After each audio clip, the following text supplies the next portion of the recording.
Welcome back students. Last gravitation lecture मध्ये आपण factors affecting the value of gravitational constant म्हणजे जी हे बघितलं होतं. तर पुन्हा एकदा रिवाइज करूया आपण. त्यामध्ये हे जे फॅक्टर्स बघितलेले त्यामध्ये सर्वात महत्त्वाचा जो फॅक्टर होता पहिला तो म्हणजे हाईट. ही जी जी होती या जीचा फॉर्म्युला काय असतो G equals to capital G capital M divided by small R चा स्क्वेअर.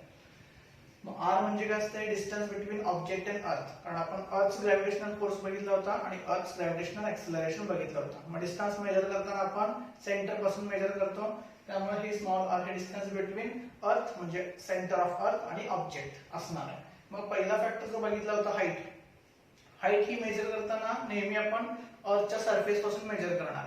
मग जसजशी आपण हाईट वाढवत जाऊ म्हणजे जसं आपण सरफेस पासून उंचावर जाऊ तसं जी ची व्हॅल्यू काय होणार आहे डिक्रीज होणार आहे. हा होता पहिला फॅक्टर. त्यानंतर सेकंड जो फॅक्टर बघितला होता तो होता shape of earth. Shape of earth म्हणजे समजा तुम्ही अर्थच्या सरफेसवरच आहात पण अर्थचा जो शेप आहे तो परफेक्ट स्फिअर नाही आहे. तर ती अर्थ इक्वेटरला बल्ज झालेली आहे आणि पोल्सला फ्लॅटन झालेली आहे. त्यामुळे जिथं रेडियस जास्त असणार आहे तिथं जी ची व्हॅल्यू कमी असणार आहे. म्हणजे इक्वेटरला रेडियस जास्त असल्यामुळे इक्वेटरला जी ची व्हॅल्यू कमी असणार आहे. पोलला रेडियस कमी असल्यामुळे जी ची व्हॅल्यू जास्त असणार आहे. म्हणजे इव्हन सरफेस ऑफ अर्थ वर जी ची व्हॅल्यू जी आहे ती कॉन्स्टंट राहत नाही कारण अर्थचा शेप हा परफेक्ट स्फिअर नाही आहे. त्यानंतर नेक्स्ट थर्ड जो फॅक्टर बघितला होता तो म्हणजे डेप्थ. जसं आपण हाईट वर गेलो तसं आपण डेप्थला सुद्धा गेलो होतो. मग त्याच्यानुसार आपल्याला काय आढळलं जसं आपण डेप्थला जाऊ तसं distance between centre of earth and object हे डिक्रीज होणार आहे. म्हणजे हे स्मॉल आर ची व्हॅल्यू डिक्रीज होणार आहे. मग याच्यावर आपल्याला पहिल्यांदा वाटू शकतं की जी ची व्हॅल्यू इन्क्रीज व्हायला पाहिजे कारण आर ची व्हॅल्यू डिक्रीज झालेली आहे. पण असं होत नाही. तर असं का होत नाही कारण त्यावेळेस त्या ऑब्जेक्टला अट्रॅक्ट करणारा जो इफेक्टिव्ह मास आहे अर्थचा तो सुद्धा काय होणार आहे कमी होणार आहे. मग या दोघांचा कंबाइंड इफेक्ट म्हणून आपण डेरिव्हेशन सुद्धा बघितलं होतं की जसं आपण डेप्थला जाऊ म्हणजे जसं आपण डेप्थ इन्क्रीज करू म्हणजे पृथ्वीच्या सेंटरकडे जाऊ तसं जी ची व्हॅल्यू डिक्रीज होत जाते. म्हणजेच काय थोडक्यात जी सरफेस पासून वर गेलात तरी सुद्धा जी ची व्हॅल्यू कमी होणार आहे. डेप्थला गेलात तरी सुद्धा जी ची व्हॅल्यू कमी होणार आहे. आणि सरफेसवर राहिलात तर पोलला व्हॅल्यू जास्त असणार आहे इक्वेटरला व्हॅल्यू कमी असणार. हे आपण फॅक्टर्स याच्यामध्ये बघितले होते. त्याच्यानंतर मास आणि वेट यातला फरक आपण बघितला होता. मास म्हणजे अमाउंट ऑफ मॅटर आणि weight is nothing but gravitational force exerted by earth on that object. मग वेटचा फॉर्म्युला आपण बघितला होता मास इनटू ग्रॅव्हिटेशनल एक्सेलरेशन. मग हे ग्रॅव्हिटेशनल एक्सेलरेशन जे आहे हे आपण आधीच बघितलं होतं की प्लेस टू प्लेस त्याची व्हॅल्यू चेंज होऊ शकते.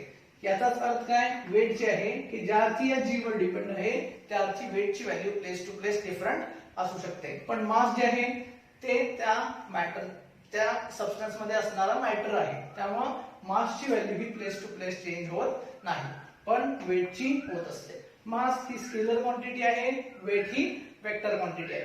कारण याच्यामध्ये बघा G acceleration due to gravity ही काय वेक्टर क्वांटिटी आहे ज्याची direction towards centre of earth असते किंवा व्हर्टिकली डाऊनवर्ड्स असते. त्यामुळे वेट ही सुद्धा वेक्टर क्वांटिटी आहे. तर आज आपण नेक्स्ट जो कॉन्सेप्ट बघणार आहे त्याचं नाव आहे फ्री फॉर्म. Free form. आता फ्री फॉर्म म्हणजे काय नेमकं. फॉर एक्झाम्पल कन्सिडर करूया आपण एक्झाम्पल हे चॉक. हा चॉक हा एक ऑब्जेक्ट आहे. हा मी आता माझ्या हातावर प्लेस केलेला आहे. मग हा ज्यावेळेस मी हातावर प्लेस केलाय त्यावेळेस या चॉकवर एक्झर्ट होणारे फोर्सेस नेमके कोणते कोणते आहेत. तर सर्वात पहिला फोर्स की या चॉकवर अर्थ ग्रॅव्हिटेशनल फोर्स एक्झर्ट करते ज्याची डायरेक्शन व्हर्टिकली डाऊनवर्ड्स आहे. म्हणजे जर हा ऑब्जेक्ट असेल तर हा ग्रॅव्हिटेशनल फोर्स.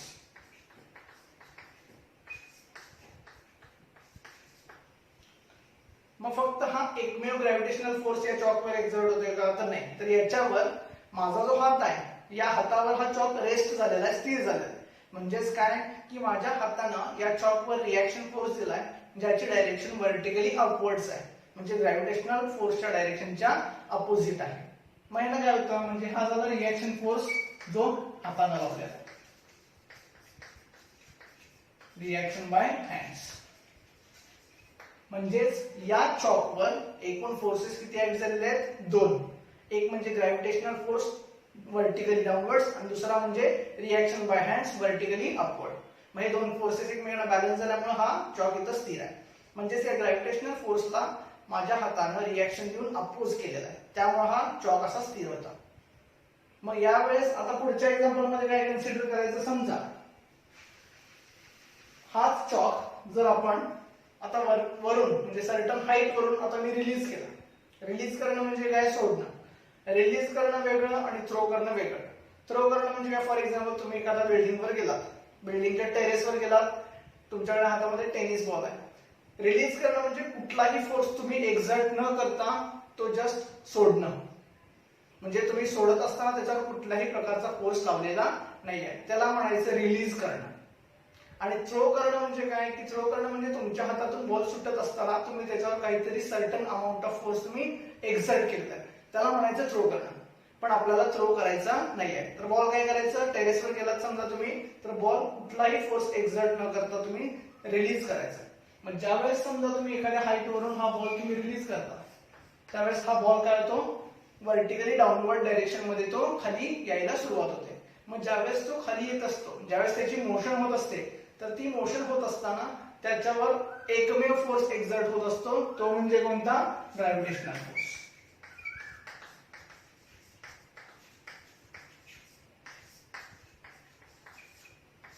तो म्हणजे कोणता, ग्रॅव्हिटेशनल फोर्स. आता इथं मी म्हटलं की एकमेव फोर्स म्हणजे ज्यावेळेस तुम्ही एखादा बॉल सर्टन हाईट वरून रिलीज करता, त्यावेळेस त्याच्यावर एकमेव फोर्स एक्झर्ट होत असतो, तो म्हणजे ग्रॅव्हिटेशनल फोर्स. मग ज्यावेळेस एखादा ऑब्जेक्ट मोशन मध्ये असेल आणि त्यावेळेस त्याच्यावर फक्त one and only one force, आणि तो पण कोणता, ग्रॅव्हिटेशनल फोर्स जर एक्झर्ट होत असेल, तर त्याच्या मोशनला म्हणायचं फ्री फॉल. तर त्या बॉलच्या मोशनला काय म्हणणार आहे आपण, फ्री फॉल. मग म्हणणार आपण की ball is in free fall, म्हणजेच ज्यावेळेस ऑब्जेक्ट मोशन मध्ये असताना त्याच्यावर फक्त ग्रॅव्हिटेशनल फोर्स एक्झर्ट होत असतो, त्यावेळेस त्या ऑब्जेक्टच्या मोशनला म्हणायचं आहे फ्री फॉल. आता इथं म्हटलं मी आता की बॉल वरून रिलीज केल्यानंतर त्याच्यावर एकमेव फोर्स एक्झर्ट होत असतो, तो म्हणजे ग्रॅव्हिटेशनल फोर्स.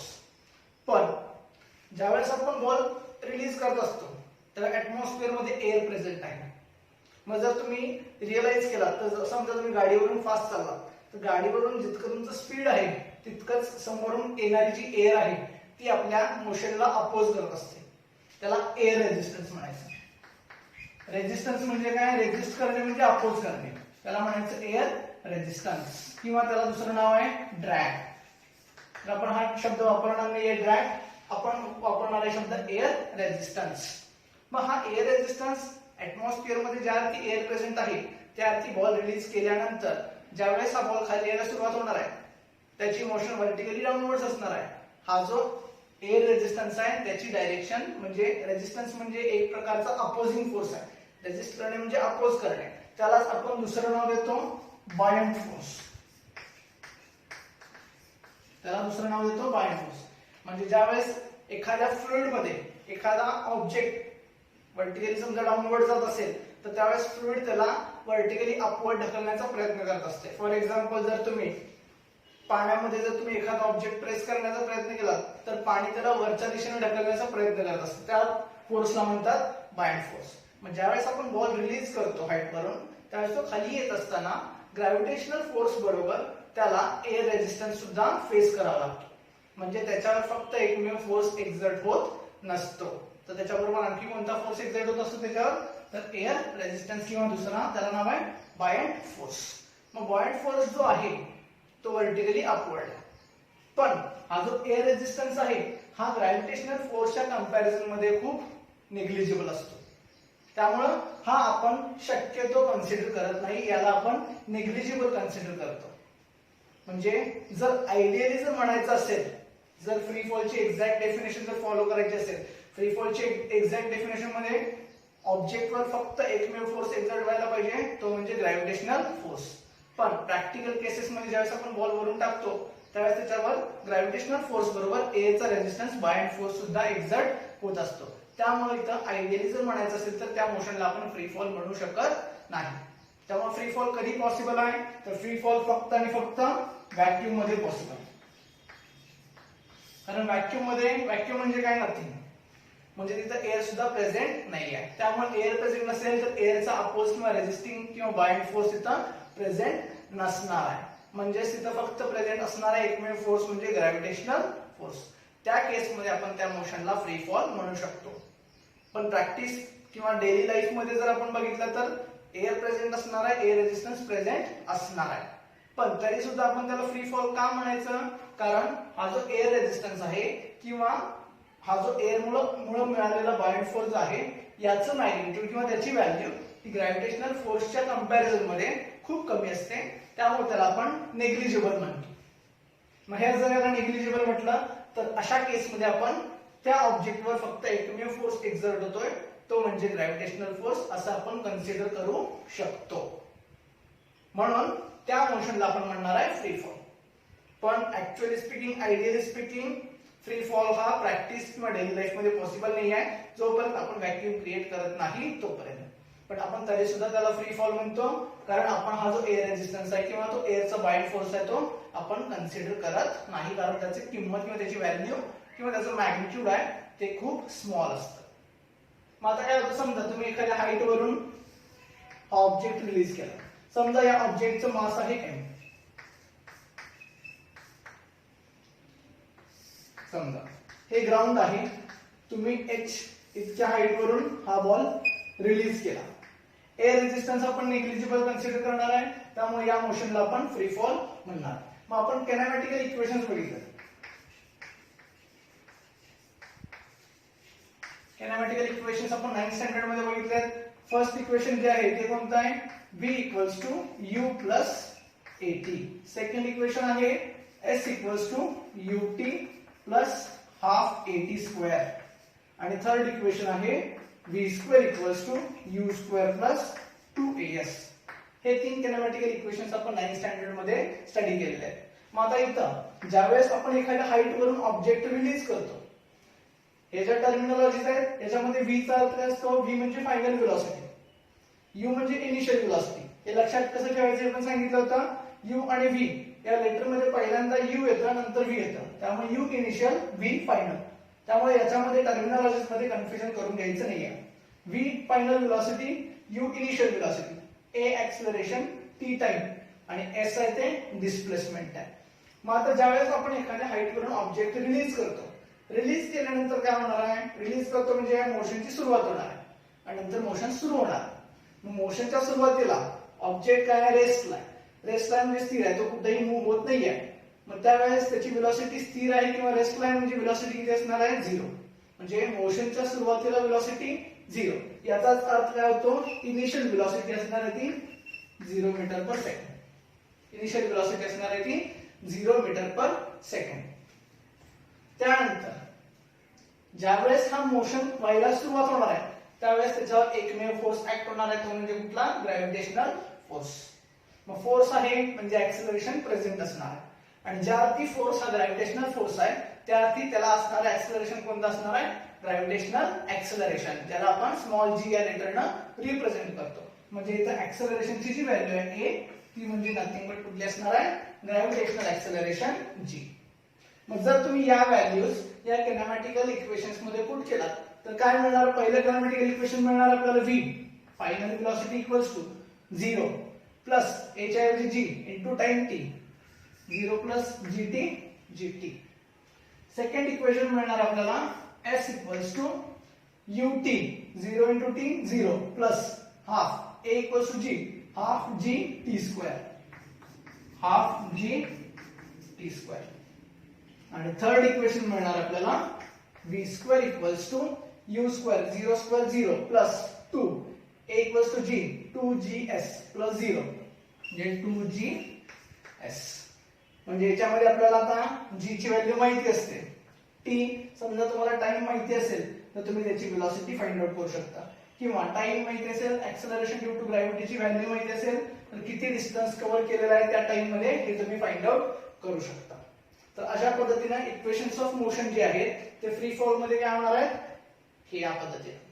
किंवा हे लक्षात न ठेवता फॉर्म्युले जर तुम्हाला बेसिक किनेमॅटिकल इक्वेशन्स माहिती असतील तर तुम्ही कुठल्याही मोशनसाठी हे किनेमॅटिकल इक्वेशन्स तुम्ही यूज करू शकता. याच्यामध्ये फक्त स्पेशल केस काय? फ्री फॉल मध्ये आपण सर्टन हाईट वरून ऑब्जेक्ट रिलीज करणार आहे. रिलीज करताना व्हेलॉसिटी 0 असते, त्यामुळे आपण इनिशियल व्हेलॉसिटीची व्हॅल्यू 0 पुट केलेली आहे आणि ऍक्सेलरेशन जे असतं ते त्याची value acceleration due to gravity म्हणजे स्मॉल जी असते त्यामुळे a ची व्हॅल्यू आपण g पुट केलेली आहे. आणखी एक महत्वाची गोष्ट आहे, समजा ऑब्जेक्ट वरून टाकला तुम्ही, रिलीज केला. आता ऑब्जेक्ट ज्यावेळेस तुम्ही वरून रिलीज करता त्यावेळेस त्याची मोशन कशी आहे, व्हर्टिकली डाऊनवर्ड्स. आणि ऍक्सेलरेशन फोर्स सुद्धा कसा आहे, व्हर्टिकली डाऊनवर्ड्स किंवा टुवर्ड्स सेंटर ऑफ अर्थ. म्हणजे इथं मोशनची डायरेक्शन आणि ऍक्सेलरेशनची डायरेक्शन हे दोन्ही काय झाले, सेम झाले. म्हणजे ज्या वेळेस आपण ज्या दिशेमध्ये आपण मोशन करतोय त्याच दिशेमध्ये आपण ऍक्सेलरेट करत असेल तर त्याची व्हेलॉसिटी काय होते, ऑब्जेक्टची वाढत जाते किंवा इन्क्रीज होते. त्याला आपण पॉझिटिव्ह ऍक्सेलरेशन म्हणतो. म्हणजे ज्या दिशेने मोशन आहे त्याच दिशेने ऍक्सेलरेशन सुद्धा आहे, त्यामुळे व्हेलॉसिटी इन्क्रीज होत जाणार. त्यामुळे जर तुम्ही एक्सपिरियन्स केलात तर सुरुवातीला व्हेलॉसिटी 0 होती कारण आपण रिलीज करणार आहे, रेस्टला येतो. सोडल्यानंतर ग्रॅव्हिटेशनल फोर्समुळे त्याची व्हेलॉसिटी जसं तो खाली जाईल तसं इन्क्रीज होत जाते, कारण ऍक्सेलरेशनची सुद्धा डायरेक्शन डाऊनवर्ड्स आहे आणि मोशन सुद्धा डाऊनवर्ड्स आहे. त्यामुळे व्हर्टिकली डाऊनवर्ड होत असताना व्हेलॉसिटी ही इन्क्रीज होत असते. तेच जर आपण उलट केलं, आपण ग्राउंड वरून जर बॉल आपण वर फेकला, बॉल वर फेकताना काय होतं, आपण इनिशियल व्हेलॉसिटी देत असतो त्याला, पण ग्राउंड आपण ज्यावेळेस बॉल वर फेकतो वर जात असताना मोशन ही अपवर्ड डिरेक्शन मध्ये, पण त्याच्यावर एक्झर्ट होणारा फोर्स हा व्हर्टिकली डाऊनवर्डच असणार, कारण हा जो ग्रॅव्हिटेशनल फोर्स आहे त्याची डायरेक्शन बदलणार नाहीये, तो नेहमी vertically downward toward centre of earth असणार आहे. त्यामुळे याच्यावर फोर्स ऍक्ट होणारा डाऊनवर्ड असणार आहे आणि याची जी मोशन आहे ती अपवर्ड असणार. मग एक्झर्ट होणाऱ्या फोर्सच्या अपोजिट जर मोशन होत असेल किंवा मोशनच्या अपोजिट जर ग्रॅव्हिटेशनल ऍक्सेलरेशन किंवा ऍक्सेलरेशन प्रेझेंट असेल तर त्यावेळेस ऑब्जेक्टची व्हेलॉसिटी ही डिक्रीज होत जाते. जर तुम्ही एक्सपिरियन्स केला असेल तर वर तुम्ही बॉल थ्रो केला तर खालून वर जाताना इनिशियल व्हेलॉसिटी जास्त असणार आहे, पण जसं बॉल वर जाईल तसं त्याची व्हेलॉसिटी डिक्रीज व्हायला सुरुवात होते आणि एका सर्टन हाईट पर्यंत गेल्यानंतर तिथं व्हेलॉसिटी त्याची फॉर टाइम इन्स्टन्स त्याची व्हेलॉसिटी तिथं 0 होते. मॅक्सिमम हाईट रीच केल्यानंतर 0 झाल्यानंतर पुन्हा बॉल काय होणार आहे, ग्रॅव्हिटेशनल फोर्स त्याच्यावर कंटिन्युअसली ऍक्ट होतोय, त्यामुळे पुन्हा बॉलवर फोर्स डाऊनवर्ड ऍक्ट झाल्यामुळे पुन्हा तो खाली यायला सुरुवात होणार आणि पुन्हा खाली येताना मग मोशन आणि ऍक्सेलरेशन दोन्ही सेम डायरेक्शन मध्ये असल्यामुळे त्याची व्हेलॉसिटी कंटिन्युअसली पुन्हा खाली येताना इन्क्रीज होत जाते. तर या पद्धतीनं फ्री फॉल ही मोशन होत असते. पण सर्वात महत्त्वाचं काय, तर ideally speaking free fall is only possible in vacuum, कारण त्याच्यामध्ये एअर रेझिस्टन्स नसणार. पण डेली लाईफ मध्ये प्रॅक्टिस मध्ये आपण फ्री फॉल कन्सिडर करतो, कारण ग्रॅव्हिटेशनल फोर्सच्या कंपॅरिझन मध्ये एअर रेझिस्टन्स आपण हा निग्लिजिबल कन्सिडर करत असतो. हा झाला फ्री फॉल. आता फ्री फॉल मध्ये आणखी एक महत्त्वाचा पॉइंट कोणता, तर समजा आपल्याकडे दोन डिफरंट ऑब्जेक्ट्स असतील. आता जर आपण इक्वेशन्स ऑफ मोशन बघितले, कुठल्या equations of motion with special case free fall साठी आपल्याला फॉर्म्युले मिळाले v = u + at. u ची व्हॅल्यू 0 आहे, a ची व्हॅल्यू g आहे. हे first equation. s = ½ g t² आणि v² = u² म्हणजे 0 आहे आणि 2 as म्हणजे gs. आता समजा आपल्याकडे दोन ऑब्जेक्ट आहेत, या पद्धतीनं दोन ऑब्जेक्ट आहेत. याचं मास m आहे, स्मॉल काढलं म्हणजे याचा अर्थ कमी मास आहे आणि हा दुसरा ऑब्जेक्ट आहे जो मोठा आहे आणि याचं मास समजा कॅपिटल m आहे आणि इथे ग्राउंड आहे. आता समजा या दोघांची हाईट ही जी आहे ही किती आहे, h आहे. ही दोघांची हाईट किती आहे, ही h आहे. म्हणजे सेम हाईट वरून आपण दोन डिफरंट ऑब्जेक्ट रिलीज केलेले आहेत. एकाचा मास स्मॉल m आहे, दुसऱ्याचा मास कॅपिटल m आहे. म्हणजे एकाचा मास कमी आहे, दुसऱ्याचा मास जास्त आहे. आता जर तुम्ही हे इक्वेशन बघितलं, समजा हे जर इक्वेशन बघितलं तर याच्यावरून s डिस्प्लेसमेंट किती, h. इथून ग्राउंड पर्यंत a पर्यंत डिस्प्लेसमेंट किती होणार आहे, h = ½ g ची व्हॅल्यू ऑब्जेक्ट बदलल्यानंतर g ची व्हॅल्यू बदलत नसते. g च्या व्हॅल्यूज आणि ऑब्जेक्टच्या मासचा काहीही संबंध नाहीये, त्यामुळे g ची value as it is * t². Therefore याच्यावरून जर तुम्ही टाइम काढला 2 इकडे मल्टिप्लाय करा, g डिवाइड करा आणि स्क्वेअर रूट घ्या. स्क्वेअर रूट घेतल्यानंतर काय होणार, 2h/g. हा झाला लागणारा टाइम. म्हणजे h इतक्या हाईट वरून रिलीज केल्यानंतर ग्राउंड वर पोहोचेपर्यंत लागणारा हा टाइम आहे. मग याच्यामध्ये जर तुम्ही ऑब्झर्व केला तर हा जो टाइम आहे तो कशावर डिपेंड आहे, h म्हणजे हाईट आणि व्हॅल्यू ऑफ g आपण कॉन्स्टंट पकडूया फॉर टाइम बी.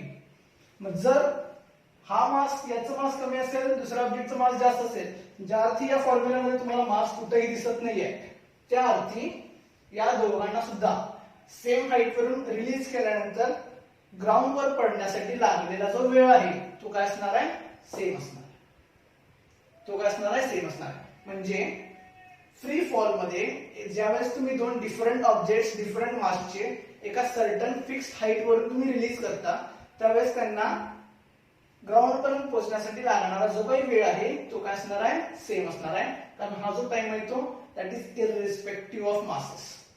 याच्यामध्ये मास कुठेही येत नाही. पण हे कधी, फ्री फॉल मध्ये.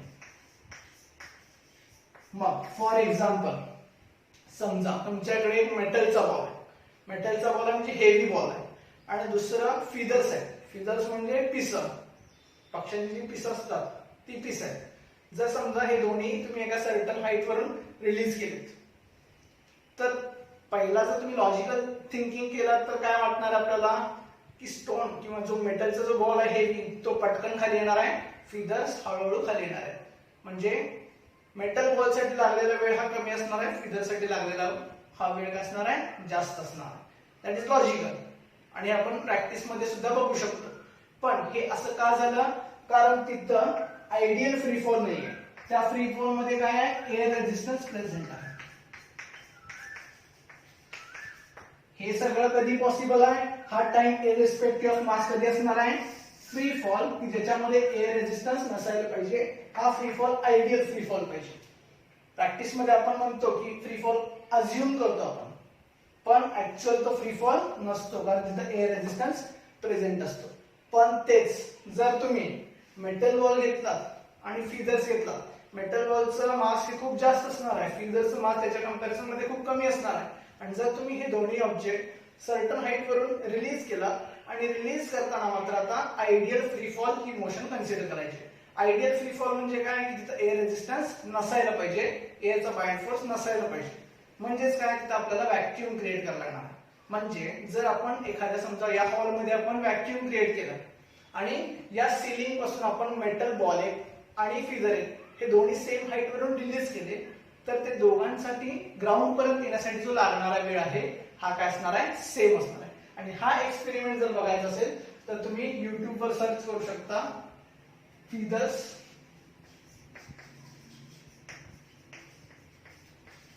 And bowling ball by BBC.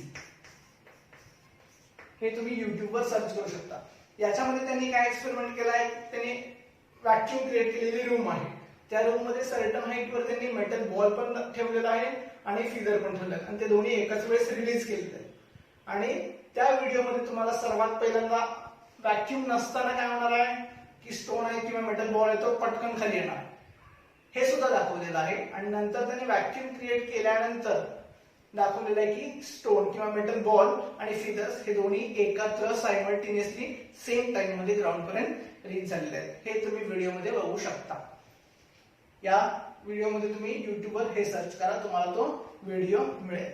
म्हणजे त्याचा अर्थ काय, फ्री फॉल साठी आयडियल फ्री फॉल कधी, ज्यावेळेस त्याच्यावर फक्त एकमेव फोर्स ऍक्ट व्हायला पाहिजे तो म्हणजे ग्रॅव्हिटेशनल फोर्स. तो सोडून इतर कोणताही फोर्स ऍक्ट व्हायला नसायला पाहिजे. मग भले त्याच्यामध्ये एअर रेझिस्टन्स असेल तरी सुद्धा चालणार नाही. पण डे टू डे लाईफ मध्ये आपण काय, ऍटमॉस्फिअर प्रेझेंट आहे म्हणजे एअर प्रेझेंट असणार, एअर प्रेझेंट आहे म्हणजे बाइंड फोर्स असणार, रेझिस्टन्स असणार, ड्रॅग असणार. त्यामुळं आयडियली प्रॅक्टिकली जर विचार केला आपण तर फ्री फॉल पॉसिबल नाही आहे. पण ज्या अर्थी ग्रॅव्हिटेशनल फोर्सच्या कंपॅरिझन मध्ये हा फोर्स एअर रेझिस्टन्स किंवा बाइंड फोर्स हा खूप निग्लिजिबल असतो, त्या अर्थी आपण त्या मोशनला फ्री फॉल अज्युम करू शकतो. ही झालं फ्री फॉल. आता हा जो कॉन्सेप्ट शिकला त्याच्यानंतर नेक्स्ट कॉन्सेप्ट तुम्हाला दिसेल असेल ग्रॅव्हिटेशनल पोटेन्शियल. तर ग्रॅव्हिटेशनल पोटेन्शियल नंतरचा जो कॉन्सेप्ट आहे एस्केप व्हेलॉसिटी. तर एस्केप व्हेलॉसिटी बघण्यासाठी पहिल्यांदा आपल्याला या कॉन्सेप्टची गरज लागणार आहे आणि या सुद्धा कॉन्सेप्टची आपल्याला गरज लागणार आहे. फ्री फॉल म्हणजे काय की एखाद्या ऑब्जेक्टवर ज्यावेळेस फक्त ग्रॅव्हिटेशनल फोर्स एक्झर्ट होत असतो त्यावेळेस. मग समजा फॉर एक्झाम्पल मून. आता मून हा अर्थच्या अबाउट रिव्हॉल्व करतो. मग या मूनवर सुद्धा फक्त एकमेव फोर्स एक्झर्ट होत असतो तो म्हणजे कोणता, अर्थ ग्रॅव्हिटेशनल फोर्स. अर्थ आहे त्याचा समजा मून आहे, हा मून या पद्धतीनं रिव्हॉल्व बाय द अर्थ. मग या मूनला अट्रॅक्ट करते कोण? अर्थ. ग्रॅव्हिटेशनल फोर्सनं अट्रॅक्ट केलेला आहे. त्यामुळं या मूनवर ऍक्ट होणारा फोर्स कोणता आहे? फक्त अर्थ ग्रॅव्हिटेशनल फोर्स. मग ज्या अर्थी या मूनवर फक्त एकमेव ग्रॅव्हिटेशनल फोर्स एक्झर्ट होतो त्या अर्थी आपण म्हणू शकतो की moon is in a free form. Moon is in free form हे आपण म्हणू शकतो. कारण या मूनवर फक्त एकमेव फोर्स ऍक्ट होतोय तो म्हणजे अर्थ ग्रॅव्हिटेशनल फोर्स. मग या मूनवर फक्त ग्रॅव्हिटेशनल फोर्स ऍक्ट होतोय. मग हा मून अर्थवर येऊन आदळत का नाही आहे? तर का? कारण हा या अर्थच्या भोवती कंटिन्युअसली रिव्हॉल्व होतोय. मग जसं आपण सेंट्रिपेटल फोर्स बघितला होता सर्क्युलर मोशन मध्ये, ज्यावेळेस एखादा ऑब्जेक्ट सर्क्युलर मोशन मध्ये असतो त्यावेळेस त्याला सेंटरकडे अट्रॅक्ट करणारा एक फोर्स असतो ज्याला आपण सेंट्रिपेटल फोर्स म्हणतो. मग त्या ऑब्जेक्टला हा जो काही फोर्स आहे सेंट्रिपेटल फोर्स हा त्या सर्क्युलर ऑर्बिट मध्ये ठेवण्यास मदत करत असतो. मग इथं सुद्धा हा जो सेंट्रिपेटल टुवर्ड सेंटर, सेंटरला कोण आहे? अर्थ आहे.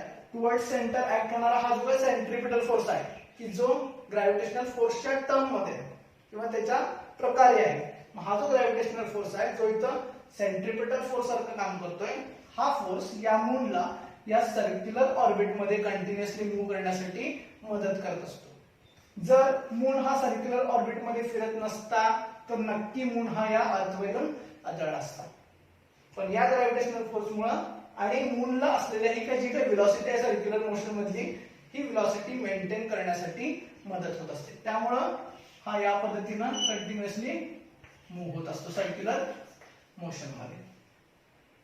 तर हा झाला. मग या इथं आपण काय म्हणू शकतो? Moon is in a free fall. किंवा फॉर एक्झाम्पल आर्टिफिशियल सॅटेलाइट जे असतात जे आपण अर्थच्या ऍटमॉस्फिअर मध्ये रिलीज करत असतो ते सुद्धा काय करत असतात? अर्थ भोवती रिव्हॉल्व करत असतात.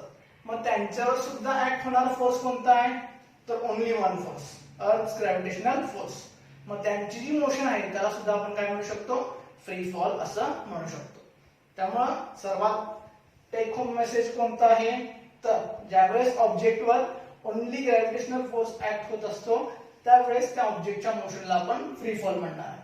पण प्रॅक्टिस मध्ये पॉसिबल नाही. आताच बघितलं आपण एअर रेजिस्टन्स आपण निग्लिजिबल कन्सिडर करणार आहे, त्याला इग्नोर करणार आहे. त्यामुळे आपण डेली लाईफ मध्ये अशा एक्झाम्पल्सला फ्री फॉल म्हणू शकतो. पण आयडियली रेजिस्टन्स नसायला पाहिजे. आयडिया जर विचार केला तर मून आर्टिफिशियल सॅटेलाइट हे कंटिन्युअसली अर्थच्या भोवती रिव्हॉल्व करत आहेत. त्यांच्यावर ऍक्ट होणारा फक्त अर्थ ग्रॅव्हिटेशनल फोर्स आहे. त्यांच्या मोशनला आपण फ्री फॉल असं म्हणू शकतो. त्यानंतर नेक्स्ट कॉन्सेप्ट आहे gravitational potential. Gravitational potential energy. Gravitational potential energy. आता ग्रॅव्हिटेशनल पोटेन्शियल एनर्जी याच्यापूर्वी आपण शिकलेलो. तर पोटेन्शियल एनर्जी याचा फॉर्म्युला माहिती होता आपल्याला mgh. आता ही पोटेन्शियल एनर्जी जी आहे ही पोटेन्शियल एनर्जीची जर डेफिनेशन तुम्हाला आठवत असेल तर काय? तर पोटेन्शियल एनर्जी ही ऑब्जेक्टला त्याच्या कॉन्फिगरेशनमुळे किंवा त्याच्या पोझिशनमुळे आलेली असते. कॉन्फिगरेशन म्हणजे फॉर एक्झाम्पल जर तुमच्याकडे रबर बँड असेल आणि रबर बँड जर तुम्ही स्ट्रेच केला तर त्याचं कॉन्फिगरेशन थोडक्यात तुम्ही बदललं ऑब्जेक्टचं. तर स्ट्रेच केल्यानंतर स्ट्रेच करताना तुम्ही फोर्स लावलेला आहे. मग फोर्स लावल्यानंतर त्याच्यात काहीतरी एनर्जी स्टोअर झालेली आहे. मग जी एनर्जी स्टोअर झालेली असते त्याला पोटेन्शियल एनर्जी म्हणायचं. किंवा स्प्रिंग आहे, स्प्रिंगला तुम्ही ओढलात, स्प्रिंगला ओढल्यानंतर त्याचं कॉन्फिगरेशन चेंज झालं, स्ट्रेच झालेले आहे, त्याच्यामध्ये तुम्ही एनर्जी स्टोअर केलेली आहे, त्याला म्हणायचं पोटेन्शियल एनर्जी. किंवा पोझिशन, फॉर एक्झाम्पल जर टँक असेल, समजा तुमच्या घरी टेरेसवर वॉटरचं टँक असेल तर नळामध्ये जे पाणी येतं ते त्याच्यामध्ये स्टोअर असलेल्या पोटेन्शियल एनर्जीमुळे. त्याची एनर्जी जास्त आहे तिथून तुम्ही water flows from higher level to lower level, कारण का हायर लेवलला त्याच्याकडे एनर्जी लेवल जी असते ती जास्त असते. मग वॉटरच्या पोझिशनमुळे त्याच्यात जी काही एनर्जी स्टोअर झालेली आहे त्याला आपण म्हणणार आहे पोटेन्शियल एनर्जी. मग इथं त्याचा फॉर्म्युला आपण जो बघितला होता mgh. m त्या ऑब्जेक्टचं मास, g ग्रॅव्हिटेशनल ऍक्सिलरेशन आणि h म्हणजे त्या ऑब्जेक्टची हाईट. आता ही जी हाईट होती h ही आपण नेहमी फ्रॉम ग्राउंड मोजायचो. म्हणजेच काय, आपण ग्राउंड वर जर एखादा ऑब्जेक्ट असेल तर तो रेफरन्स पकडून आपण त्याची पोटेन्शियल एनर्जी 0 आहे असं आपण अज्युम करायचं. आता ही जी पोटेन्शियल एनर्जी आहे ही रिलेटिव्ह आहे. जर आपण हा ग्राउंड हा रेफरन्स न पकडता जर एखादी सर्टन हाईटचा रेफरन्स पकडला तर पोटेन्शियल एनर्जी या रेफरन्स मध्ये त्याची व्हॅल्यू बदलू शकते. पण आपण एक रेफरन्स काय सेट केला की ठीक आहे, ऑब्जेक्ट जर ग्राउंडवर प्रेझेंट असेल तर त्याची हाईट 0 असणार, तर पोटेन्शियल एनर्जी 0 कन्सिडर करायची आपण. हे आपण अज्युम केलेलं होतं. एक साइन कन्व्हेन्शन असल्यासारखं आहे की जर ऑब्जेक्ट हा ग्राउंडवर प्रेझेंट असेल तर आपण ऑब्जेक्टची जी हाईट आहे ती नेहमी आपण ग्राउंड पासून मोजूया. एक आपण काहीतरी डेटम, याला म्हणायचं डेटम. डेटम म्हणजे काय थोडक्यात रेफरन्स पॉइंट, की बाबा सगळे जी हाईट्स आहेत ते आपण या ग्राउंड पासून मेजर करूया. तर अशा पद्धतीने आपण हा फॉर्म्युला लिहिला होता mgh. जर आता तुम्ही इथं लक्ष दिला व्यवस्थित, मास ही युनिव्हर्स मध्ये ऑब्जेक्टचं कधीच बदलत नाही, कॉन्स्टंट राहणार. g आणि h दोन्ही फॅक्टर येतात. h म्हणजे हाईट. तर जसं तुम्ही हाईट वर जाल, प्रिव्हियस लेक्चर मध्ये बघितलं या पॉइंट मध्ये आपण की जसं आपण हाईट वर जाऊ तसं g ची व्हॅल्यू ही डिक्रीज होत जाते. म्हणजे हाईट बदलली की g ची व्हॅल्यू बदलणार आहे, बरोबर. पण इथं आपण मात्र याच्या पूर्वीच्या स्टँडर्ड मध्ये ज्यावेळेस आपण हा फॉर्म्युला बघितला तर g ची व्हॅल्यू आपण फिक्स पकडायचो 9.8 मीटर पर सेकंड स्क्वेअर. पण आता मात्र तसं नाहीये. आपण नवीन पॉइंट शिकलेला आहे की जसं आपण हाईट वर जाऊ तसं g ची व्हॅल्यू बदलत राहते. मग हा जो काही फॉर्म्युला लिहिला, हा फॉर्म्युला लिहिताना आपण काय अझम्पशन केलेलं? पहिला अझम्पशन की ही हाईट मेजर करताना आपण ग्राउंड पासून करणार, आणि दुसरा अझम्पशन की ही हाईट काही खूप जास्त नसणार. जास्त का नसणार आहे? कारण ज्या अर्थी या जी चं व्हेरिएशन होतं या हाईट मुळे, त्या अर्थी जर जास्त हाईट नसेल तर यातलं व्हेरिएशन जे आहे ते खूप कमी असणार. त्यामुळे जी ला आपण अप्रॉक्सिमेटली कॉन्स्टंट पकडू शकतो. हे यामधलं दुसरं अझम्पशन होतं. पण आता मात्र आपण हाईट जनरल किती पण हाईटला आपण जाऊ शकतो. आपल्याला माहिती आहे artificial satellite, geostationary satellite earth पासून, सरफेस पासून जवळपास 36,000 किलोमीटरवर असतात. कितीही हाईटवर आपण जाऊ शकतो.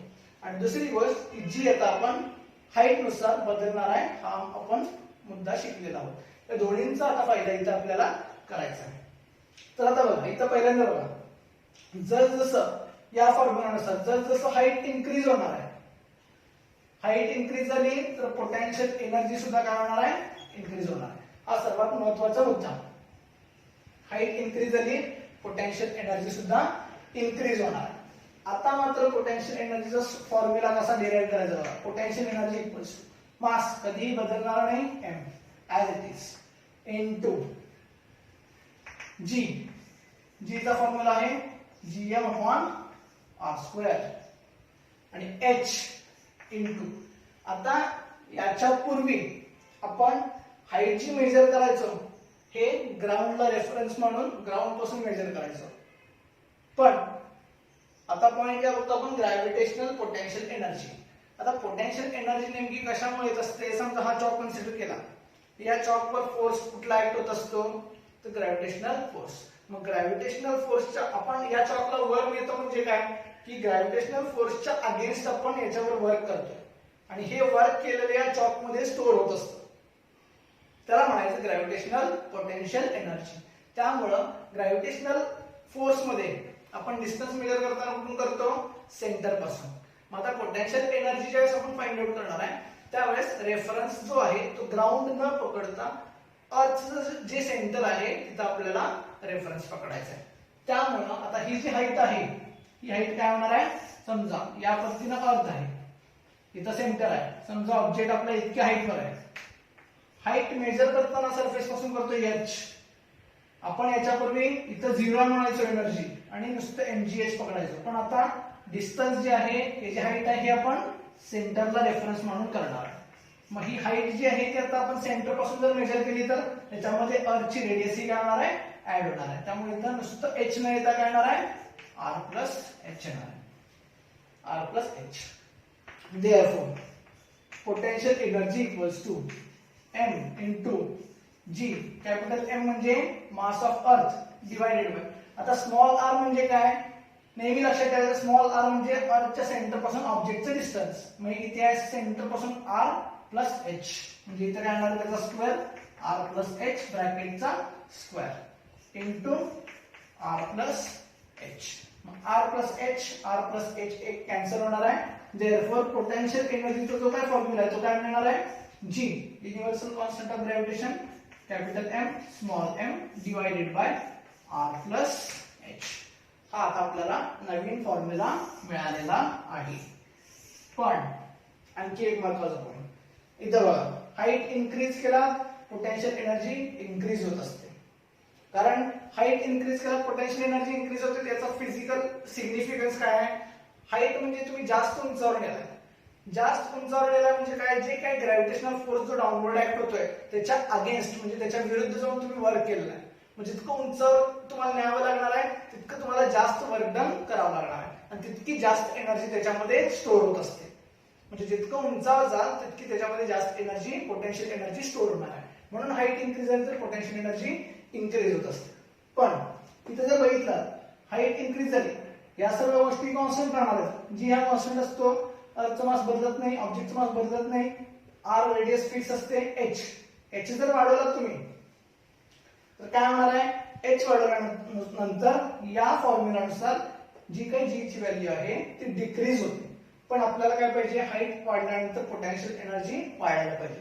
त्यामुळं इथं साइन कन्व्हेन्शन नुसार साइन काय असल्याचं मायनस, त्यामुळे फॉर्म्युला मध्ये काय होत असतं, potential energy equals to minus G M m divided by R plus h. मग आपण याच्यापूर्वी जो आपण ग्राउंडवर रेफरन्स, ग्राउंडवर पोटेन्शियल एनर्जी आपण 0 मानायचो, तसं आता आपण ग्राउंडवर 0 मानणार नाही. तर 0 कुठं असणार आहे, इन्फायनाइट डिस्टन्सला. रेफरन्स काय पकडणार आपण, इन्फायनाइट. म्हणजे समजा जर तुम्ही अर्थच्या सरफेस पासून खूप इन्फायनाइट म्हणजे काय खूप जास्त अंतरावर गेलात, म्हणजे डिनॉमिनेटर हा काय झाला, जवळपास इन्फायनाइटचा झाला, तर समथिंग डिवाइडेड बाय खूप लार्ज नंबर, इन्फायनाइट म्हणजे खूप लार्ज नंबर, याचा अप्रॉक्सिमेट आन्सर काय येणार आहे, 0 येणार आहे. Therefore at infinite distance potential energy काय होणार आहे आपली, 0 होणार आहे. मग जर आता बघा कंपॅरिझन, या फॉर्म्युलाचं आणि या फॉर्म्युलाचं कंपॅरिझन बघा. ग्राउंडवर असताना 0 मानलात, हाईट वर गेलात वाढत गेली एनर्जी. या फॉर्म्युलानुसार 0 आपलं हाईट वर आहे, समजा तुम्ही इथं हाईट वर आहात, इन्फायनाइट डिस्टन्स वर आहात, इथं पोटेन्शियल एनर्जी 0 आहे. या फॉर्म्युलानुसार हे मायनस साइन विसरून जा. जर याच्यामध्ये जर तुम्ही इन्फायनाइट डिस्टन्स वर गेलात, एच इन्फायनाइट म्हणजे खूप लार्ज झालेला आहे, जर खूप लार्ज असेल तर डिनॉमिनेटरची व्हॅल्यू खूप मोठी आहे, इन्फायनाइट आहे. Anything divided by infinite, answer काय येणार आहे, 0 येणार. म्हणजे इन्फायनाइट हाईट वर पोटेन्शियल एनर्जी 0 असते. तुम्ही अर्थ सरफेसवर इथं आहे, इथं अर्थ आहे, तुम्ही इन्फायनाइट डिस्टन्स वर पोटेन्शियल एनर्जी 0 आहे. आता याच्या पूर्वीच्या फॉर्म्युलानुसार आपल्याला फक्त काय माहिती आहे, लॉजिकली किंवा फिजिकल सिग्निफिकन्स नुसार जर हाईट वाढली तर पोटेन्शियल एनर्जी वाढायला पाहिजे. मग इन्फायनाइट डिस्टन्स वर 0 आहे. जर आपण खाली आलोत म्हणजेच काय, हाईट आपण कमी कमी कमी कमी करायला, हाईट वाढली पोटेन्शियल एनर्जी वाढते, हाईट कमी झाली पोटेन्शियल एनर्जी कमी व्हायला पाहिजे. म्हणजे जर जसं आपण कमी हाईटला येऊ म्हणजे इन्फायनाइट डिस्टन्स कडून अर्थच्या सरफेस कडे येऊ, म्हणजे आपण काय करायला लावलंय आता, हाईट आपण डिक्रीज करायला लावलंय. हाईट डिक्रीज केलं तर पोटेन्शियल एनर्जी सुद्धा काय व्हायला पाहिजे, डिक्रीज व्हायला पाहिजे. मग डिक्रीज होणार, ठीक आहे.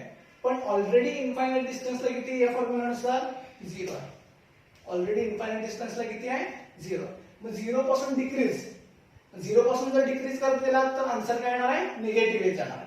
म्हणजे जर जसं आपण इन्फायनाइट डिस्टन्स कडून अर्थच्या सरफेस कडे येऊ तसं पोटेन्शियल एनर्जी ही निगेटिव्ह होत चाललेली आहे. त्यामुळं या पोटेन्शियल एनर्जीच्या फॉर्म्युलामध्ये तुम्हाला हे निगेटिव्ह साइन दिसतं. कारण आधीचा हा फॉर्म्युला, यावेळेस आपण रेफरन्स ग्राउंड पकडलेला, आता रेफरन्स ग्राउंड नाही आहे तर ते इन्फायनाइट डिस्टन्स आहे, तिथं पोटेन्शियल एनर्जी 0 असणार आहे. मग इथं 0 आहे, हाईट नुसार वाढत जाते, वाढून 0 झालेलं आहे म्हणजे अर्थ सरफेसवर 0 पेक्षा लहान म्हणजेच निगेटिव्ह असणार आहे. त्यामुळे पोटेन्शियल एनर्जीचा जो फॉर्म्युला आहे तो minus G M m divided by R plus h असणार आहे. त्यामुळे हे मायनस साइन विसरायचं नाही. आणि याच्यामध्ये हा जो फॉर्म्युला मिळवलेला आहे हा कुठून मिळवलेला आहे, एमजीएच पासूनच. फक्त जीचा फॉर्म्युला आपण लिहिलेला जो आपल्याला माहिती होता त्याच्यामध्ये आर ची व्हॅल्यू आपण कॅपिटल आर प्लस एच टाकलेली आहे आणि हाईट आता आपण ग्राउंड पासून न मेजर करता आपण सेंटर पासून कन्सिडर केलेले आहे. त्याच्यावर आपल्याला ग्रॅव्हिटेशनल पोटेन्शियल एनर्जीचा फॉर्म्युला मिळालेला आहे minus G M m divided by R plus h. तर अशा पद्धतीनं आज आपण ग्रॅव्हिटेशनल पोटेन्शियल आणि फ्री फॉल हे दोन नवीन कॉन्सेप्ट शिकलेले आहेत. तर या दोन कॉन्सेप्टवर आधारित पुढचा जो एस्केप व्हेलॉसिटी आहे हा पॉइंट आपण नेक्स्ट लेक्चरला बघणार आहोत.